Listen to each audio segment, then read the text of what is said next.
From the 4th of January 2020, some small changes are being introduced to the instructions and layout of the paper-based listening test. The paper-based test will now be divided into parts 1, 2, 3, 4. This is a new Ielts listening test format test. We will be removing the Part 1 example. We are also removing the page number references.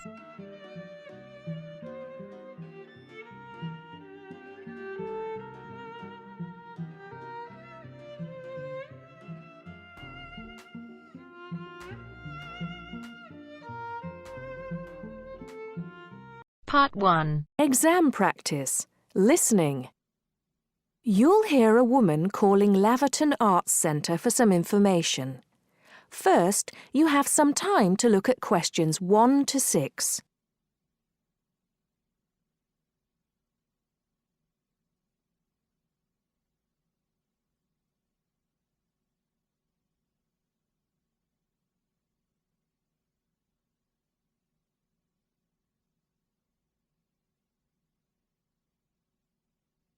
Listen carefully and answer questions 1 to 6.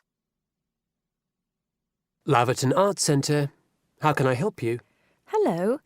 I've been to the Arts Centre a few times recently, and I understand you have this scheme for regular visitors.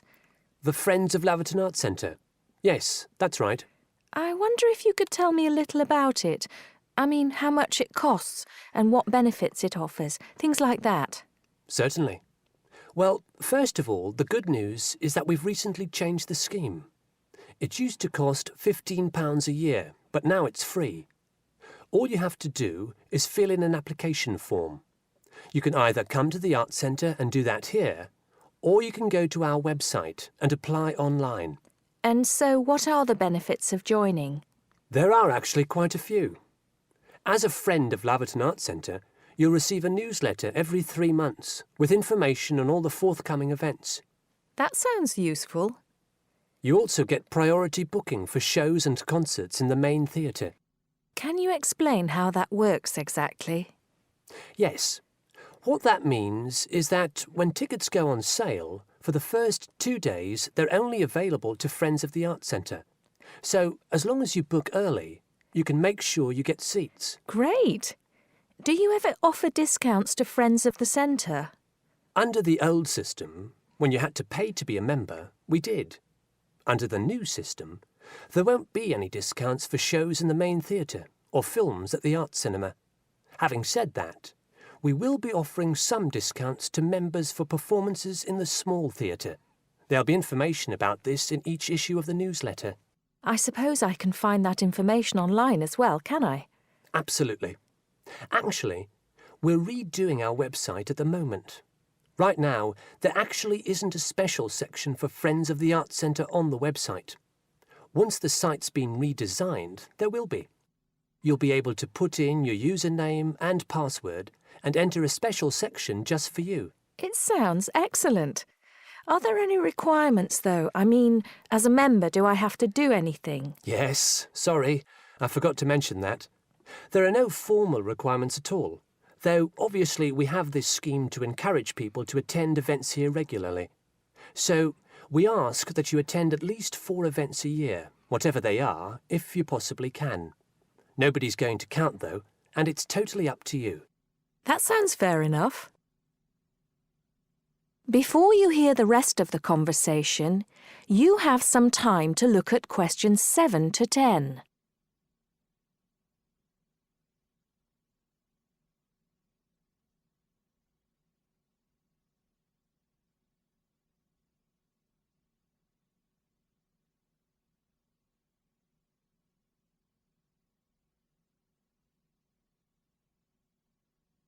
Now listen and answer questions 7 to 10.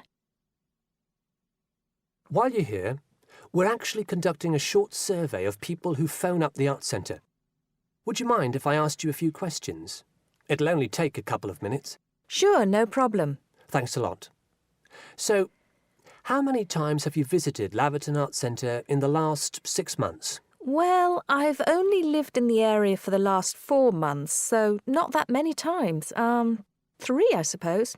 Yes, that's right. Fine. And how did you first find out about the Arts Centre? Let me think. Oh yes, a friend invited me to a concert and I came with her. Have you ever seen a film at the Arts Cinema here? No, I haven't, to be honest. In fact, until you mentioned it earlier, I didn't realise you even had a cinema. One more question.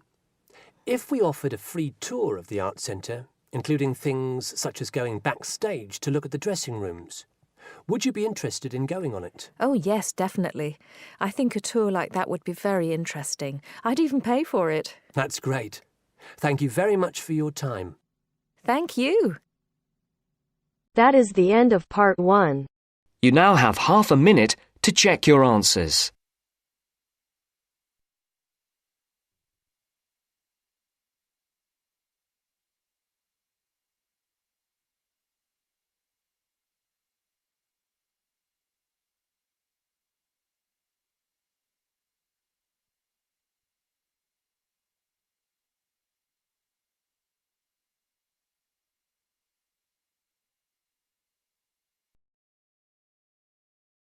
Now turns to part 2. Part 2. You are going to listen to a conversation between two students about preparing a questionnaire as part of an essay assignment. First, you have some time to look at questions 11 to 14.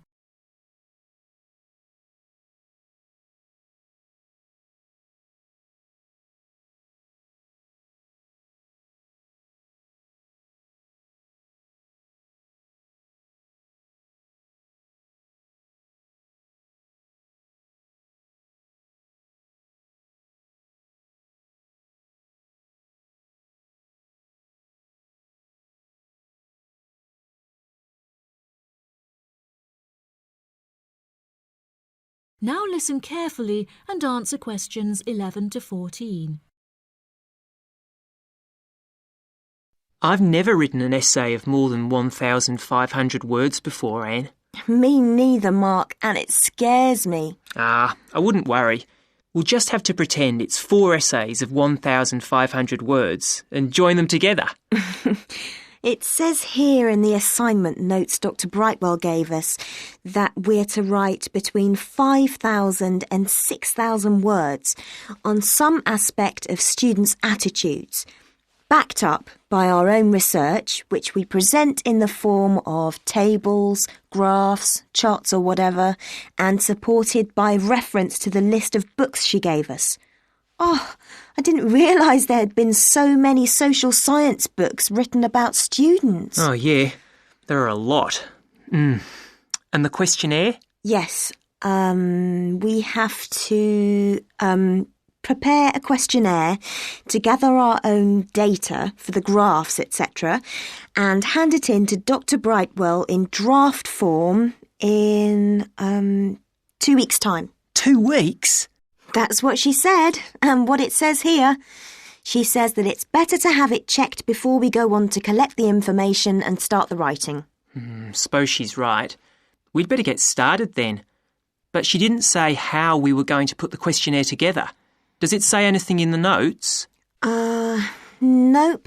It only says that we are limited to 4 sides of A4 and no more than 50 questions. If that's the case, it's not that bad.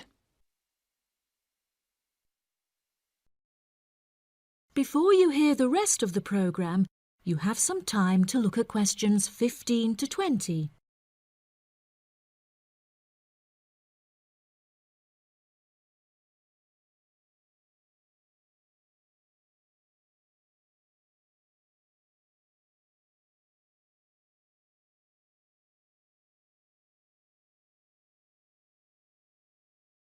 Now listen and answer questions 15 to 20. So, how are we going to do it? Well, first we need to know who we're aiming it at. Then decide how many questions we're going to ask. I think we could have about 40 questions maximum. I don't think there's any real need to go up to the 50 limit. And I think we should keep the questions themselves very simple. Don't worry. In my case, they will be. We could have a mixture of question types like multiple choice questions, yes, no, and agree, disagree, with boxes for people to tick. If people are asked to write down anything, it's unlikely they will fill it in. So, are we going to give this questionnaire out to people to hand in, or are we going to just stop and ask them around the campus or on the street? I don't really know. Did she say anything about this? No, she didn't. And there is nothing in these notes she gave us either. I think we ought to give them out. OK. Anyway, it won't affect the way we design the questionnaire. We're both doing it on different subjects, but there's nothing wrong with pooling our ideas about the mechanism of the questionnaire. No, none. What are you doing your project on? I've been thinking about doing something around the subject of how aware students are of world affairs. People think that we're all up to date, but I very much doubt it. It would also be interesting to compare students in different years. And you? I'm doing something on health and sport, and whether students are more or less active since they came to university. Sounds interesting. As the questionnaires can be anonymous, I'll fill in your first questionnaire for you. But I'm sure you won't be surprised by my answers. Somehow, I don't think so. I suggest we put together about 20 or 25 questions each and then meet tomorrow or the day after and compare them. Are you going to type yours up? Yeah, then I can come round to your place and we can work on them. You've got a laptop, haven't you? Yes, and I've got some new design software so we can play around with the layout. Brilliant. Are you any good at doing charts and things? I know how to do simple things on the computer, but we'll sort something out. OK. I feel much better about all this now. It doesn't seem quite as bad as I first thought. No, don't worry, we'll get it done.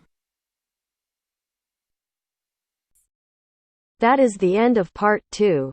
You now have half a minute to check your answers.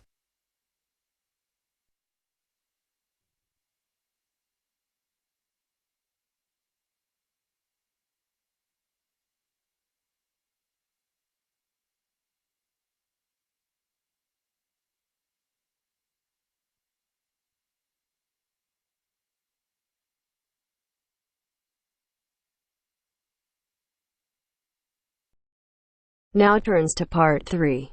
Part 3. You will hear a student talking to her tutor about a presentation. First, you have some time to look at questions 21 to 23.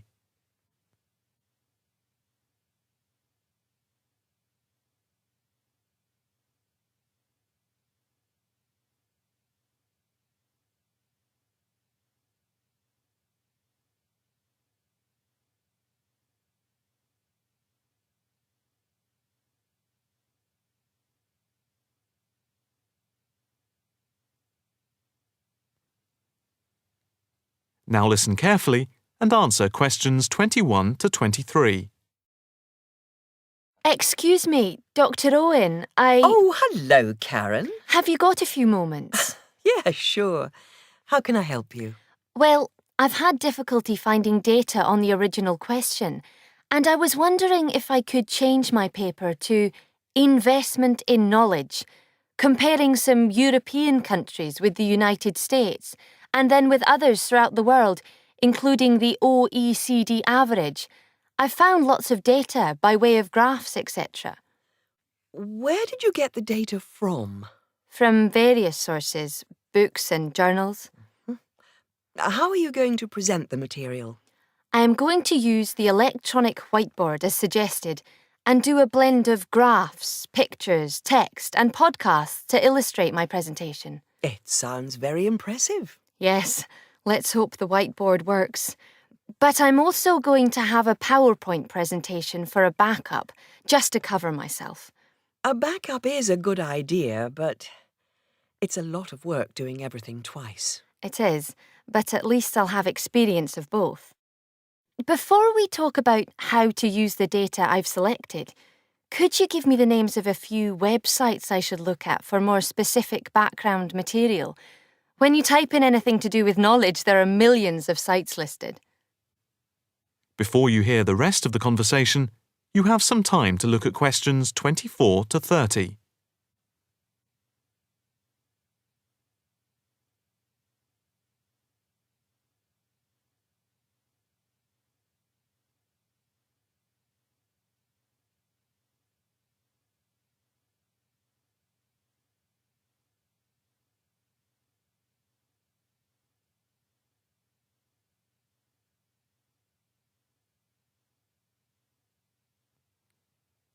Now listen carefully and answer questions 24 to 30. Let's see. Oh, I'll print you off this list.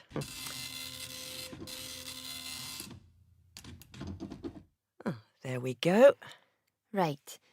Do I really need to study everything on these? No, I suggest there are 5 or 6 you can look at. The one you have to go through is the IT department section on the university site, which is www.kmul.org. It has articles by all of us in the department and has links to useful information, so I think it is essential to look at this. OK, I've already been on it, but I'll tick that one as a must-read. And there's a site which is hosted by Pollock. It's investmentit.com. All you need to do is to skim the abstracts of the articles on the site. They'll give you a general idea about the effects of investment in knowledge. Yes, that sounds good. It cuts out having to read everything. What about this one? knowledgejournal.com. If I remember, it's not that useful. I would say that there are very few things that you need to read there. Then there's itknowledgereview.com. It's got loads of articles, but it's probably best just to read those that have come out in the last term or so. Do you have to subscribe? No, it's free from the university library. And another free journal online is itonline.com. I wouldn't say it's essential to read it, but it is beneficial. And so I think it is worth a look. If you think it's useful, there is no harm in looking at it. But nationalstatistics.com is worth looking at and trying out the links that it gives. I think these are probably enough to be getting on with. I think so. There's another thing I want to ask about. How much material should I use in my presentation? Avoid crowding the screen. If you have lots of information at one time, people will not be able to follow it and will just switch off. That's worth remembering. I've been in lectures where there was too much detail on the screen and it was impossible to read quickly. But what about visuals? Do you think it's okay to mix visuals and text? Visuals are very useful, but they must be relevant, or else people will get confused about what they mean and why they are there, and they won't pay attention to what you are saying. So be careful. From what I can see, you have the makings of a very good presentation. Thank you. That is the end of part 3. You now have half a minute to check your answers.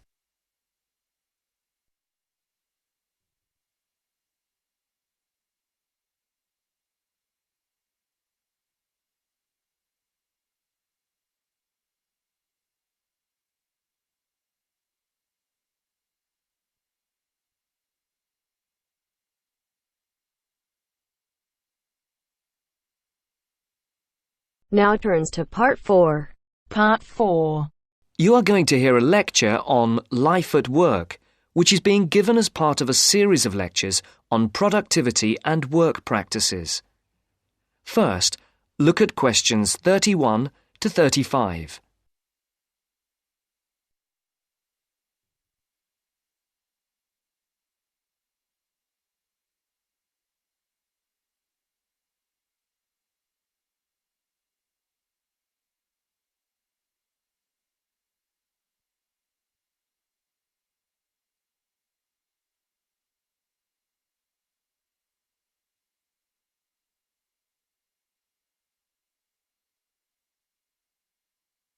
As you can see, there are 4 alternative answers, A, B, C and D, for each question. Decide which alternative is the most suitable answer and circle the correct letter. Good afternoon. My name is Dr. Charles Butt, and I shall be giving you a series of lectures on productivity and work practices over the coming weeks. There will be 10 lectures in the mornings as part of this course, and in addition, there will be 3 lectures in the evenings from 6 to 8 which will be given by outside speakers. I would like first to look at a recent report on life at work. The report shows that the average British worker takes less than half an hour for lunch, 27 minutes to be precise, and that sick leave is on the increase. The drop in the length of time spent on lunch was 9 minutes when compared to last year, down from 36 minutes. According to the report, this is the first time that the average lunch break has fallen below half an hour. As regards sick leave, you can see that the average figure is 10 days per year. That's up by 1 day in 2002 compared to 2001. While physical illness was given as the most common reason for absence in the case of non-manual workers, stress was the most common cause of long-term absence. It's worth noting here that 9 out of 10 workers claim that stress is a problem in their organisation, and that 8 out of 10 bosses are feeling more stressed than ever before. I would just like to say here that we will be looking at the stress in work and study at a later date. And we'll be looking particularly at ways of dealing with it in studying, particularly for exams. You can see from the calendar that Professor Appleyard will be giving a lecture on this topic the week after next.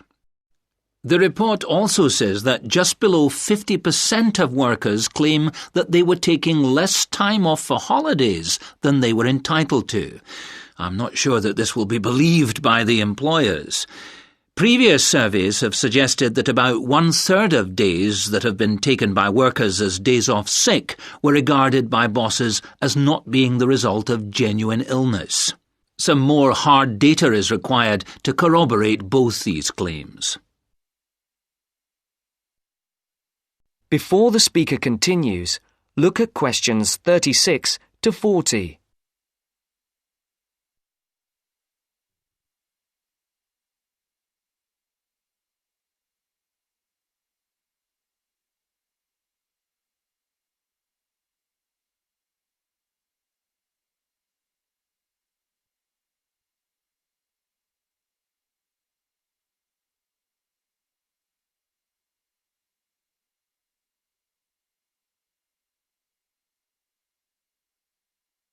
As you listen, answer questions 36 to 40. All this suggests that employers are driving their workers too hard. The effects of overworking mean that workers are now being stretched beyond their limits, both physically and mentally. This is borne out by the increase in sick leave. However, looked at from the employer's point of view, the picture may not be the same. Employers say that workers protest too much, but bearing in mind the data about the number of bosses feeling much more stress than before, we need to think about this carefully. It's interesting to note that productivity has gone up in many areas of industry. In 2001, the local car plant had one of the sharpest increases in average productivity, with the number of vehicles per employee rising by over 30% a year. A new assembly line came into operation at the beginning of 2002, affecting productivity, which increased to the 100 vehicles per worker mark by the end of the year. This is a stunning achievement for an industry which was not long ago considered to be collapsing. It would be interesting to do a survey of the work life at the plant. Those of you who have opted to do the project and reduce the number of essays you have to do may want to look into this. Please see me at the end of the lecture. Right, now, let us move on to something else which I think... That is the end of part 4. You now have half a minute to check your answers.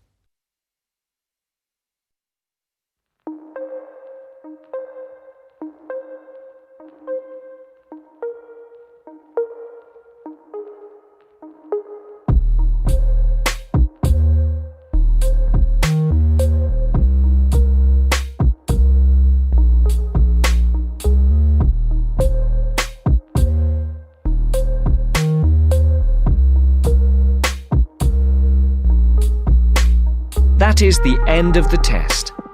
You now have 10 minutes to transfer your answers to your IELTS listening answer sheet.